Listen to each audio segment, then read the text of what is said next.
Phương Thanh tiết lộ người đàn ông trong bóng đêm và cho biết người đưa đón mình vào mười mấy năm về trước chính là bố của bé gà. Cảm ơn bạn đã sử dụng giọng đọc nhân tạo của Trung tâm Không gian mạng Viettel. Tối ngày 13 tháng 4, chương trình 60 phút rực rỡ tập đầu tiên trên VTV9 nói về ca sĩ Phương Thanh đã chính thức được lên sóng. Bản quyền thuộc về Tập đoàn Công nghiệp Viễn thông Quân đội Viettel. Tại đây, chính nữ ca sĩ và những người bạn thân thiết của mình đã hé lộ nhiều câu chuyện đặc biệt liên quan đến cuộc đời của giọng ca trống vắng. Bạn đang nghe tiếng nói nhân tạo của Trung tâm Không gian mạng Viettel. Bạn đang nghe tiếng nói nhân tạo từ Trung tâm Không gian mạng Viettel. Trong đó, lần đầu tiên Phương Thanh nhắc đến lý do vì sao không thể nên duyên vợ chồng cùng với bố của bé gà. Lý do không đến được với bố của bé gà trong chương trình, những góc khuất phía sau một nữ ca sĩ nổi tiếng dần được hé lộ, đặc biệt là khi người bạn thân của Phương Thanh là Lam Trường đã xuất hiện trên màn hình và trực tiếp trò chuyện với mọi người tại trường quay. Cảm ơn bạn đã sử dụng giọng đọc nhân tạo của Viettel. Lam Trường gây bất ngờ khi cho biết anh là người đứng giữa và chứng kiến chuyện tình cảm của Phương Thanh và bố gà. Giọng đọc cung cấp bởi Trung tâm Không gian mạng Viettel. Thậm chí anh hai còn là người mang những món quà của bố bé gà từ Bắc vào Nam để gửi đến Phương Thanh, rồi lại tiếp tục mang những món đồ của Phương Thanh gửi từ Nam ra Bắc. Dịch vụ tổng hợp tiếng nói được cung cấp bởi Trung tâm Không gian mạng Viettel.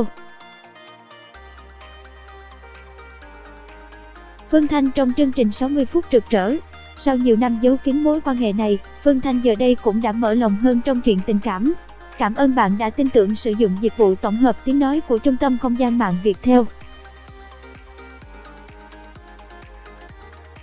Nữ ca sĩ tiết lộ người đàn ông bí ẩn thường xuyên đưa đón mình vào mười mấy năm về trước, không ai khác, chính là bố của bé gà.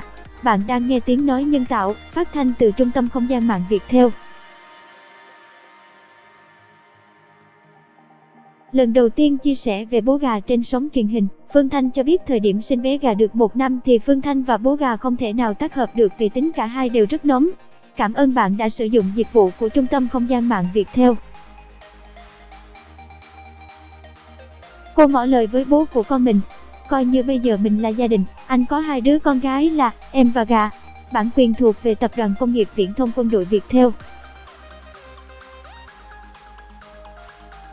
Bản quyền thuộc về Trung tâm Không gian mạng Viettel. Bé gà và bố là Đặng Ngọc Cường. Bố của bé gà đã mất cách đây 3 năm. Nữ ca sĩ cũng khẳng định cả hai chưa từng kết hôn nên nếu gọi là ông xã thì cũng không đúng, mà gọi là người bạn trai có tình cảm thì đúng hơn. Cảm ơn bạn đã tin tưởng sử dụng dịch vụ tổng hợp tiếng nói của Trung tâm Không gian mạng Viettel. Vì tính cách thẳng thắn nên nếu hạnh phúc thì nói hạnh phúc, chia ly thì nói chia ly, mà nếu ở không được thì thôi chứ không phải vì hình thức bên ngoài phải giữ hình tượng. Đó cũng chính là lý do khiến Phương Thanh hầu như không chia sẻ gì về chuyện này trong suốt mười mấy năm. Phương Thanh cho biết chưa từng kết hôn với bố bé gà. Cũng trong chương trình, nói vui về những người từng theo đuổi Phương Thanh, đạo diễn Đoàn Minh Tuấn tiết lộ nữ ca sĩ đánh số tất cả những người theo đuổi cô. Dịch vụ tổng hợp tiếng nói cung cấp bởi Trung tâm Không gian mạng Viettel. Có những số tình yêu, có những số không có cửa. Điều này khiến mọi người tò mò không biết Lam Trường có từng bị đánh số không. Phương Thanh cho rằng có những tình bạn sẽ mãi mãi là tình bạn, và Lam Trường không có số. Cảm ơn bạn đã tin tưởng sử dụng dịch vụ của Trung tâm Không gian mạng Viettel. Mối ân tình với Minh Thuận. Nhắc đến những người anh thân thiết của Phương Thanh cũng không thể nào không nhắc đến cố nghệ sĩ Minh Thuận, người cũng từng nói nữ ca sĩ rất lành, rất phụ nữ. Giọng đọc cung cấp bởi Trung tâm Không gian mạng Viettel. Dịch vụ tổng hợp tiếng nói được phát triển bởi Trung tâm Không gian mạng Viettel. Phương Thanh bồi hồi kể lại khoảng thời gian quen biết Minh Thuận, chính cố nghệ sĩ là người đã giới thiệu Phương Thanh về hát tại nhà hát Hòa Bình và cũng từ đó mới có Phương Thanh của ngày hôm nay. Cảm ơn bạn đã tin tưởng sử dụng dịch vụ tổng hợp tiếng nói của Trung tâm Không gian mạng Viettel. Nữ ca sĩ cũng khẳng định người dẫn dắt mình lên những sân khấu chuyên nghiệp chính là người anh thân thiết Minh Thuận. Bạn đang nghe tiếng nói nhân tạo từ Trung tâm Không gian mạng Viettel. Thậm chí cô còn tiết lộ Minh Thuận từng bỏ tiền để sản xuất MV đầu tiên cho mình. Và từ lúc đó, những bài hit của Phương Thanh đều gắn liền với công sức của Minh Thuận và đạo diễn Huỳnh Phúc Điền. Bản quyền của Trung tâm Không gian mạng Viettel. Minh Thuận chính là người dẫn dắt Phương Thanh vào nghề. Trong chương trình, một trong những khoảnh khắc đáng nhớ nhất và xúc động nhất là những hình ảnh của cố nghệ sĩ Minh Thuận được dàn dựng như màn song ca hai thế giới cùng Phương Thanh. Tiếng nói từ Trung tâm Không gian mạng Viettel. Giọng đọc được nghiên cứu và phát triển bởi các kỹ sư Trung tâm Không gian mạng Viettel.